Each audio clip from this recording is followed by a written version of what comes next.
സമൂഹത്തിനിടയിൽ വളർത്തിക്കൊണ്ടുവന്നതും പഠിപ്പിച്ചു കൊടുത്തതും നമ്മുടെ പാരമ്പര്യത്തിന്റെ വഴികളിലൂടെ കടന്നു വന്ന അഹ്ലുസുന്നത്ത് വൽ ജമാഅയുടെ പണ്ഡിതന്മാരാണ്. അതിന്റെ സംഘടിത രൂപമാണ് സമസ്ത കേരള ജംഇയ്യത്തുൽ ഉലമ. കേരളത്തിലൊരു ബിദഈ പ്രസ്ഥാനങ്ങൾക്കും ഇത് അവകാശപ്പെടാൻ കഴിയില്ല.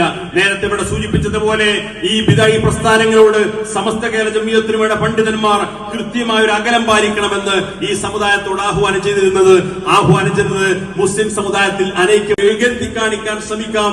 അതിനുവേണ്ടിയിട്ടുള്ള അജണ്ടകൾ എന്താണ് എന്ന് പല ആളുകളും ഇന്ന് ശ്രമിച്ചുകൊണ്ടിരിക്കുകയാണ്. നമുക്കറിയാം, നമ്മളെ ബഹുസ്വര സമൂഹത്തിൽ ജീവിക്കുന്നവരാണ്.